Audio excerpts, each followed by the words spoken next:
जय श्री नारायण प्यारे दोस्तों। और बताइए आप लोग कैसे हैं। आप सभी दिव्य आत्माओं को मेरा प्रणाम। ठीक है, तो दोस्तों आज हम बात करेंगे शिशुपाल। ठीक है कि शिशुपाल कौन है और उनके ऊपर बड़ा विस्तार से बात करेंगे। तो आज का जो हमारा टॉपिक है वो जो है शिशुपाल से ही जुड़ा हुआ टॉपिक है। और शिशुपाल के बारे में जो भी आपकी कन्फ्यूज़न होगी आज उसको पूरा दूर कर देंगे। यानी कि जो जो शिशुपाल की जो सारी बातें हैं वो आज आप वो जो सच है तो वो सारी बातें आज आपके सामने रिवील करेंगे। आपको सारी बातें बताने जा रहे हैं।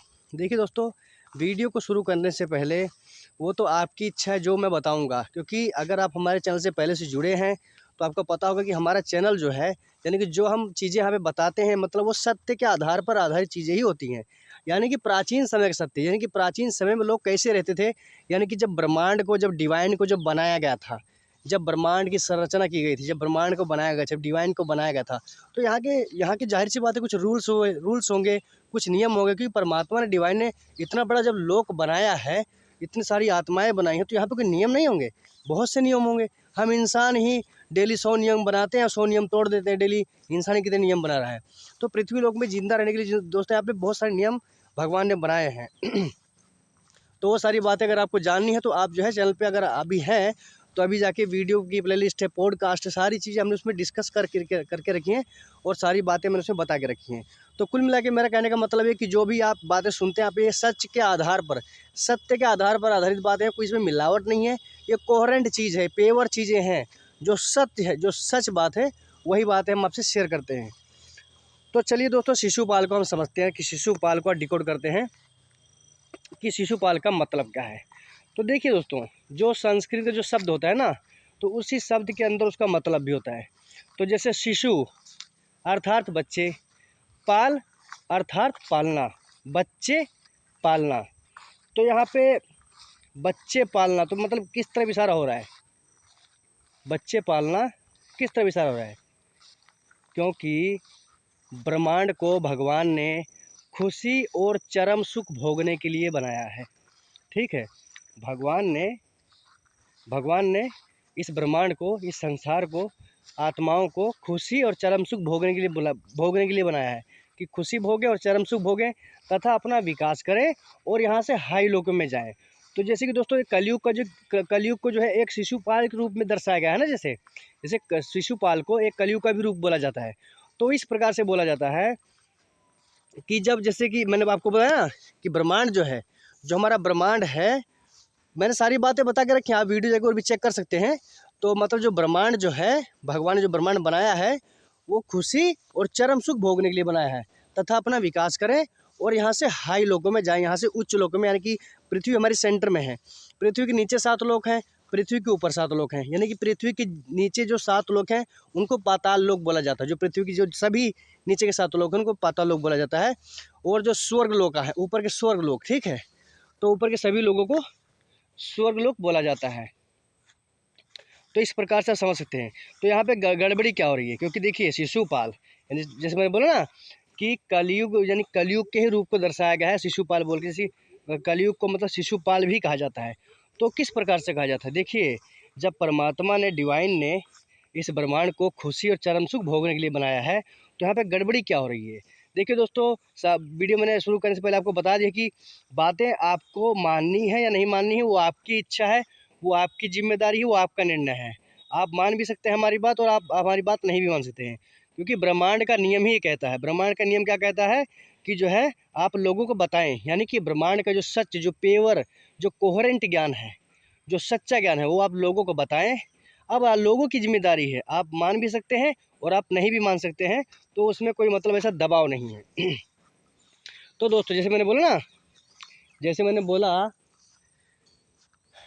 ब्रह्मांड को खुशी तथा चरम सुख भोगने के लिए बनाया गया है। अब यहाँ पे गड़बड़ी क्या हो रही है, यानी कि एक इंसान, ठीक है, एक स्त्री या एक पुरुष, आप चरम सुख, जो स्त्री सुख है, वो आप किस लिए भोगते हैं, एक खुशी के लिए तो भोगते हैं। यानी कि अगर आप चरम सुख भोगते उससे आपको कुछ प्राप्त ही ना होता, फिर आप क्यों भोगते। तो जाहिर सी बात है, कोई भी इंसान मतलब चरम सुख क्यों भोगता है, खुशी के लिए, एक हैप्पीनेस ही, आपको संतुष्टि ही तो चाहिए, तो उसी लिए आप उसको भोगते हैं। लेकिन यहाँ पे गड़बड़ी क्या हो रही है, तो दोस्तों देखिए, चरम सुख भोगना वो एक अलग बात हो गई और बच्चे पालना वो एक अलग बात हो गई। दोनों में ज़मीन आसमान का फर्क हो गया, क्योंकि आप बिना बच्चे पैदा किए भी चरम सुख भोग सकते हैं। ठीक है। तो आपको स्त्री की संरचना को देखना पड़ेगा कि उनके कौन से अंग में कौन सी क्रिया करें, तो उससे हमें क्या प्रतिक्रिया मिलेगी, ठीक है। देखिए दूसरी बात यह है, बच्चे पालना मतलब मैं आपको कोई बुराई नहीं बोल रहा हूँ। अगर खासतर अपने भारत में देखा जाए, अपने इंडिया में देखा जाए, तो ये एक प्रकार से शादी.com है, ठीक है। एक प्रकार से शादी.com है। और यहाँ पर जो लोग बच्चों की अधिक कामना रखते हैं, बच्चों की अधिक कामना रखते हैं, और जिनको बच्चे प्राप्त नहीं हो पा रहे हैं, वो बच्चे प्राप्त करने में अधिक मतलब अधिक उनको प्रेशर, अधिक उनको टेंशन है, मतलब बच्चे चाहिए, हमें बच्चे क्यों नहीं हो रहे हैं, बच्चों के लिए क्या करें। तो मतलब उस प्रकार से तो बच्चों के लिए परेशान है। बस आपको ये समझना पड़ेगा, देखिए आप स्त्री हैं, आप ग्रहणशील हैं, आप इसको कर सकती हैं, इसमें कोई बुराई नहीं बोल रहा हूँ मैं कि ये कोई बुराई है या एक गलत बात है, नहीं मैं ऐसा नहीं बोल रहा हूँ। लेकिन आपको सबसे पहले ये समझना पड़ेगा, किसी में अभी तो मैंने खाली हमें अभी हमारा टॉपिक क्या है, अभी हमारा टॉपिक जो है खाली शिशुपाल का है, और उसमें और भी बहुत सारी बातें हैं। और जो है चैनल पर आप जाइए और चेक कीजिए, मैंने लिस्ट, पॉडकास्ट, प्लेलिस्ट सब कुछ बना के रखे हैं, तो आप जाके चेक कर सकते हैं, उन वीडियो को भी आप देख सकते हैं। तो आज फिलहाल मेरा जो टॉपिक है वो शिशुपाल को ही डिकोड करना मेरा टॉपिक है। तो देखिए दोस्तों, जब मैंने बताया ना, परमात्मा ने, डिवाइन ने चरम सुख, खुशी और चरम सुख भोगने के लिए तथा अपने विकास करने के लिए ब्रह्मांड को बनाया है। तो जैसे कि आप स्त्री हैं, मैं उसको बुराई नहीं बोल रहा, मैं उसको गलत नहीं बोल रहा हूँ। तो दोस्तों देखिए, हमारा यहाँ पे ऐसा कोई टारगेट नहीं कि हमको यहाँ पे बच्चे पैदा ही करने हैं, ठीक। आप स्वतंत्र हैं, ठीक है, आप स्वतंत्र हैं। यानी कि अगर आप बच्चे पैदा कर रही हैं, तो मतलब, या फिर आप बच्चे पैदा कर रहे हैं, यानी कि एक स्त्री और पुरुष, फिर दोनों की जिम्मेदारी उसमें आ जाएगी, ठीक है। अगर आप एक बच्चा पैदा कर रहे हैं, तो मतलब स्त्री और पुरुष दोनों की उसमें जिम्मेदारी बन जाएगी। तो यानी कि आप दोनों एक जिम्मेदारी ले रहे हैं, किसकी? बच्चे पालने की। इसीलिए तो बोला गया शिशुपाल, इसीलिए बोला गया शिशुपाल। यानी कि आप बच्चे पालने की जिम्मेदारी ले रहे हैं, जो कि कोई नियम नहीं है। आपको यहाँ पे मतलब बच्चे पैदा करने हैं, या बच्चे आपको, मेरा सीधा मतलब वही है कि यहाँ पर आपको बच्चे पैदा करने हैं, मतलब ऐसा कोई नियम नहीं है कि आपको बच्चे पैदा ही कर रहे हैं। लेकिन समाज में मानसिकता इस तरह की, वही तो बोल रहा हूँ दोस्तों, कलयुग के द्वारा समाज की, सोसाइटी की, लोगों की, आत्माओं की, इंसानों की माइंड की प्रोग्रामिंग इस प्रकार से कर दी है ना, कि कली राजा जो चाहते हैं वो आप खुद ब खुद करें। उन्हें आपको कुछ डिस्टर्ब ना करना पड़े, उन्हें आपको बार बार कुछ बताना ना पड़े, तो वो काम, सारे काम जो वो चाहते हैं आपसे, वो अपने आप करें आप, समझ रहे ना। इसीलिए उन्होंने, मैंने बोला ना, माइंड प्रोग्रामिंग। तो कली राजा ने हम सभी आत्माओं की, समाज की, सोसाइटी की, इंसान की आत्माओं की, सबकी माइंड प्रोग्रामिंग इस प्रकार से कर दी है।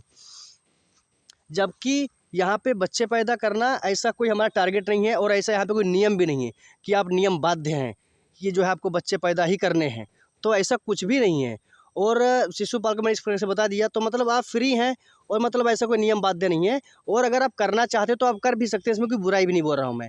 दूसरी बात, लेकिन आपको पहले समझना पड़ेगा, पहले बात को आपको समझना पड़ेगा कि भाई हमारा कोई ऐसा यहाँ पे, मतलब यहाँ पे हमारे कोई ऐसी नियम नहीं है, या फिर हमारा ऐसा यहाँ पे कोई टारगेट नहीं कि हमें जो है बच्चे पैदा ही करने हैं, ठीक है। तो बच्चे पैदा करने की बात तो वो हो गई। अब चरम सुख भोगना, तो चरम सुख भोगने की प्रक्रिया आपको पता होनी चाहिए। जैसे मैंने बोला, स्त्री की संरचना को आप देखें, कौन से अंग में कौन सी क्रिया करेंगे तो उसकी हमें क्या प्रतिक्रिया मिलेगी, ठीक है। तो ये आपको देखना चाहिए, क्योंकि चरम सुख भोगना अलग बात है और बच्चे पालना अलग बात है। तो इस बात को समझे, शरीर की संरचना को पहले आप देखें, तो सारी बातें आपको समझ में आएंगी। और दूसरी बात ये है कि शिशुपाल को हम दूसरे स्वरूप में भी डिकोड करना चाहेंगे। जैसे शिशुपाल को हम एक दूसरा रूप भी देना चाहेंगे। देखिए दोस्तों, जब परमात्मा ने, डिवाइन ने, नेचर ने जब इस सार्वभौमिक प्रकृति को, ब्रह्मांड को, संसार की रचना की है, ठीक है, तो यहाँ पे पंच महाभूत हैं, प्रकृति की सुंदरता है, जीव जंतु हैं तथा आत्माएं हैं, ठीक।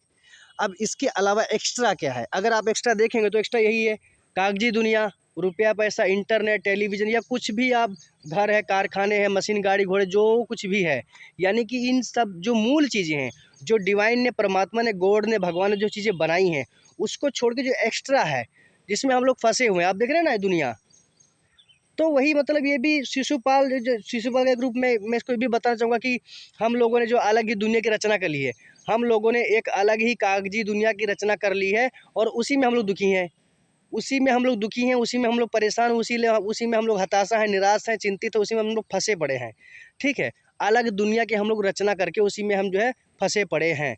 तो मतलब एक ये भी कलयुग का ही स्वरूप को मैंने दिखाना चाहा है। और बाकी दोस्तों, आपकी इच्छा है। अब जो सच है वो तो सच है, ठीक है, वो जो सच है, जो सत्य हो तो सत्य है, आप चाहे माने चाहे ना माने, आपको चाहे जैसा भी लगे। लेकिन देखिए मैं किसी को भरमाना नहीं चाहता भाई, क्योंकि देखिए देखिए दोस्तों, अगर आप नए हम अभी अभी अगर आप अभी वीडियो देख रहे हैं, अगर इस चैनल पे आप नए हैं तो मतलब कोई बात नहीं, लेकिन फिर भी देखिए जो मैं वीडियो बनाता हूँ ना, वो सत्य के आधार पर आधारित वीडियो बनाता हूँ, ठीक है। मैं यहाँ किसी भी आत्मा को, किसी भी इंसान को भाई भरमाना नहीं चाहता। भले ही आपको मेरी बात से दुख पहुँच जाए, ठीक है, लेकिन दुख भी क्या है, अगर आप अज्ञान में है तभी आपको दुख पहुंचेगा। लेकिन अगर आप सही डायरेक्शन में, अगर सही से आपको पता है कि हाँ ये बंदा सच बोल रहा है, तो अगर आपको पता है कि मैं आपको सच ही बोल रहा हूँ तो आपको दुख नहीं लगेगा। तो कहने का मतलब ये बात है। और अगर आपको पता नहीं होगा कि ये बंदा सच बोल रहा है ना क्या बोल रहा है, तो हो सकता है आपको मेरी बात बुरी भी लग सकती है, तो उस प्रकार से। लेकिन दोस्तों मैं भरमाना नहीं चाहता। मैं भरमाना किसी को, मैं भरमा के क्या मिलेगा, क्योंकि कलयुग का तो देख रहे हैं ना आप। ये लोग बोल रहे हैं कि जो ये लोग बोल रहे हैं कि कलयुग जो है 4,32,000 साल का है। अब मुझे आप ये बताइए, 4,32,000 का आप बोल रहे हैं तो कैसे होगा 4,32,000? नहीं है, 4,32,000 कहाँ है। जब राम भगवान आए थे, कृष्ण भगवान जब आए थे, तो 8,000 साल 10,000 साल उतना ही उनके जन्म का फासला था, ठीक है। तो कलयुग भाई वहाँ आसमान, मतलब जमीन आसमान की बात हो गई। 4 युगों की, सतयुग, द्वापर, त्रेता, कलयुग, चारों युगों की कुल मिला के आयु जो है 12,000 साल ही है, चारों युगों की। एक युग की अधिकतम आयु जो है 5,000 साल मानी जा सकती है। एक युग की अधिकतम आयु 5,000 साल इतनी मानी जाती है। तो दोस्तों बहुत भरमाया गया है हम आत्माओं को, बहुत ज़्यादा भरमाया गया है। और मेरा ऐसा कोई वो नहीं कि मतलब मैं आपको भरमाऊँ। तो जो सच है वो तो सच ही है। तो ठीक है दोस्तों, अब मिलते हैं नेक्स्ट वीडियो में। और आप जाइए चैनल को सब्सक्राइब करें, वीडियो को शेयर करें, वीडियो को लाइक करें, ठीक है। ये सारी चीज़ें आप करना ना भूलें, और सभी लोगों से शेयर करें। तो ठीक है, मिलते हैं नेक्स्ट वीडियो में। और आप चैनल पे जाइए, सारी चीज़ें मैंने मतलब इसके अलावा भी सभी चीज़ें मैंने डिकोड की हैं। सभी हमारा जीवन क्या है, हम अमर कैसे हो सकते हैं, और मतलब अयोध्या क्या है, अश्वत्थामा क्या है, तो मरने के बाद का सफ़र, नीचे के लोग, ऊपर के लोग, ठीक है। तो सारी चीज़ें, हम अमर कैसे, सबसे इंपॉर्टेंट बात ये कि हम अमर कैसे हो सकते हैं, बॉडी की सेंटरिंग कैसे करनी है, यानी कि जो मेडिटेशन बोलते हैं, जो रियल मेडिटेशन। क्या प्राचीन आधुनिक आधुनिक जो मेडिटेशन उसकी में मत जाइए। जो आधुनिक अभी की जो मेडिटेशन, उसमें आपको जानने की जरूरत नहीं है। जो रियल मेडिटेशन है वो हमने बताई, जो मतलब प्राचीन समय का सत्य है, ठीक है। वो आप अपनी बॉडी के साथ ही कर सकते हो, कोई दिक्कत नहीं उसमें। और बहुत सरल है, बहुत ही नॉर्मल है, बहुत ही अच्छे से आप कर सकते हो, कोई मुश्किल नहीं उसमें। वो सारी बातें हमने बताई हैं, मेडिटेशन बताया है, यानी कि वो योग है वो भी बताया है। तो सारी प्रक्रिया हमने बताई, कल की भगवान कहाँ है, कल की भगवान कहाँ है, वो हमने सारी बातें बताई हैं। तो 2040 में हमारा सतयुग का आगमन हो रहा है, 2040 आते आते हमारे सतयुग का पुनः आगमन हो रहा है। तो सारी बातें, सब कुछ हमने बताया है। हम आत्माओं का एक दूसरे के साथ में क्या संबंध है, वो भी हमने बताया। सारी बातें हमने बता के रखी हैं। आप चैनल पे जाइए, आराम से जाइए, जब भी आपको टाइम हो, जब भी आप फ्री हो, तब आराम से जाएँ, आराम से चेक करें वीडियो और मुस्कुराते हुए निकलिए, ठीक? बस। और चैनल को सब्सक्राइब जरूर से करें दोस्तों, ये बात को ध्यान रखनी है। और लोगों से चैनल को भी शेयर करें और वीडियो को भी शेयर करें, ताकि देखिए जागरूकता जो है लोगों में पहुंचनी चाहिए। लोगों को जितना जल्दी से लोगों तक बातें पहुँचें, ठीक है। तो ठीक है प्यारे दोस्तों, जय Shri Narayan, I love you आप सभी को। तो मिलते हैं नेक्स्ट वीडियो में।